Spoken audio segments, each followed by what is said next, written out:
So, according to Mercury Marine's website on the effects of rake, propellers designed for low horsepower stern drive applications like the Vengeance fitted to the Scarab have about 15 degrees of rake. They are designed to operate fully submerged. High performance props have as much rake as 30 degrees and can produce more thrust than a flatter rake prop. Pitch is how far the propeller theoretically moves forward in one revolution.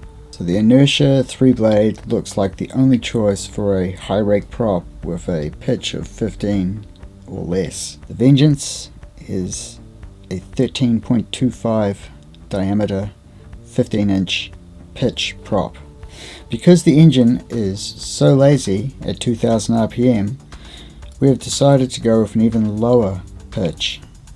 In theory, this should raise the RPMs by about 400 for the same speed and get us onto the plane just a little bit quicker. Prop diameter has increased by 2.35 inch. Pitch is now 13. Enough talk, time to test.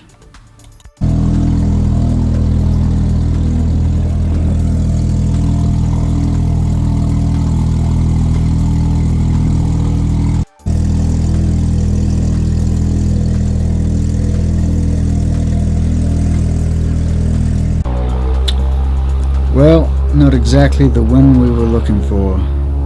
Even though we have reduced the pitch, the increase in diameter, the extra rake and the blade size has reduced the slip at low speed.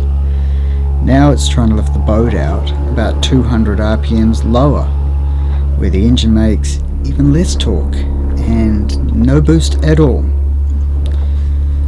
If I scuttle forward to the bow, it helps a little, but still it takes about 2.5 minutes to get up on the plane. Well, you get the idea. I won't make you sit through the whole thing. Let's just enjoy the run. This time we head out behind Rangitoto towards Waiheke Island. Once planing, the new prop seems very happy.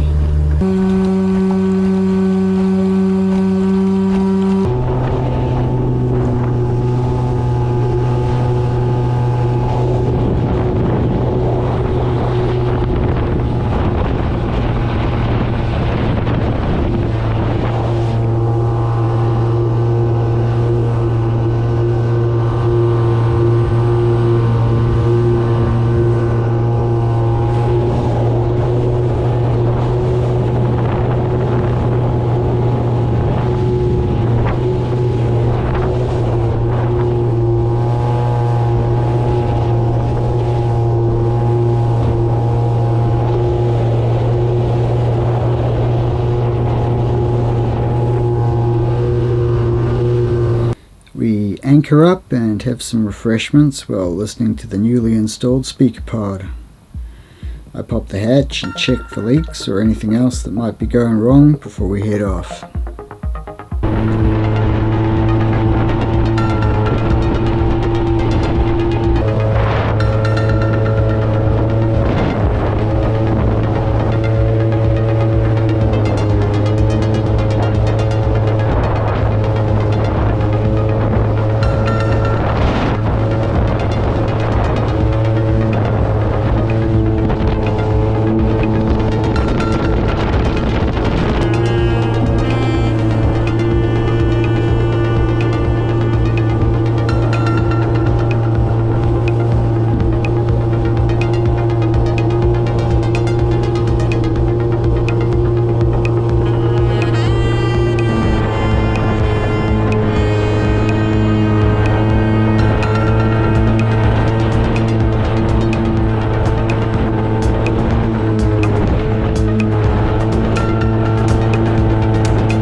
we get back, I run the engine for 10 to 15 minutes to flush out the salt water from the heat exchangers and exhaust.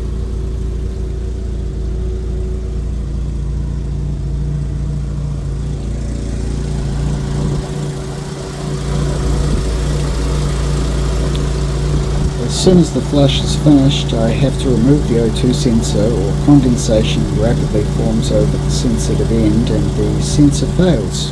Found that out the hard way.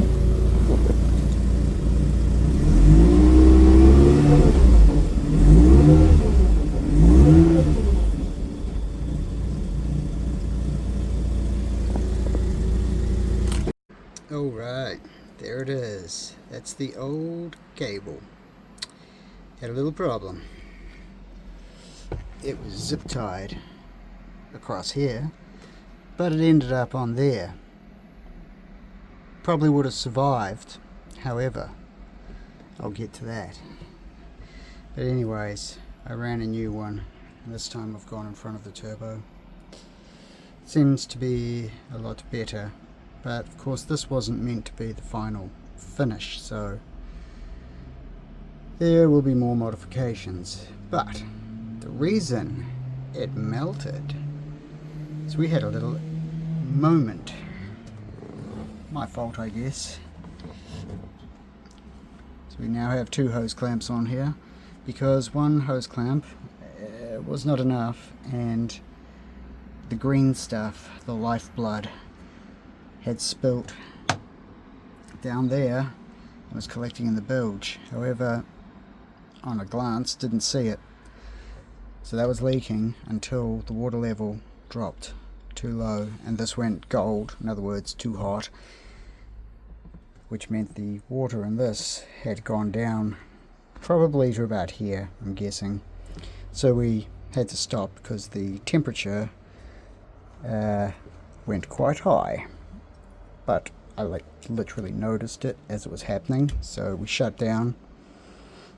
I noticed that this overflow bottle was full, so I suspected the worst, of course. But that wasn't the problem.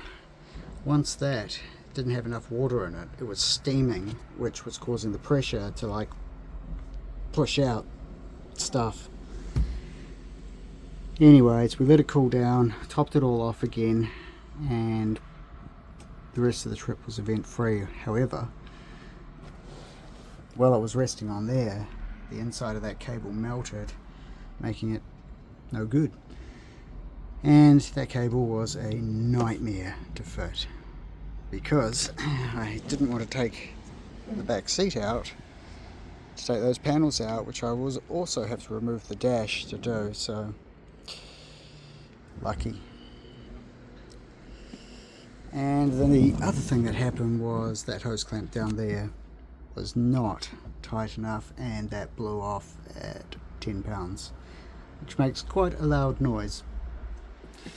Now what I have done, other than replacing that cable, is I have removed another spring off the throttle body so the accelerator hopefully holds a little better, and I've secured the short-term fix, I've secured the fuel pressure regulator so it doesn't bounce around, and I've put the solenoid back on because I'm going to try and see if it helps low speeds by having the secondary butterflies shut, which we should be able to do with just a couple of attempts to get on the plane. If it works, then it has more torque. If it doesn't, then we'll just go back to how it was, which is open all the time.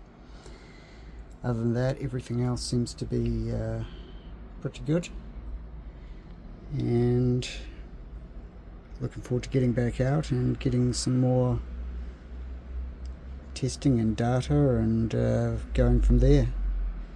But yes, eventually we're going to have to change this back to the original, but we just want everything working nicely. Then we're going to change it back, see if there's any benefit to it at all, and if not, I'm going to remake the top part.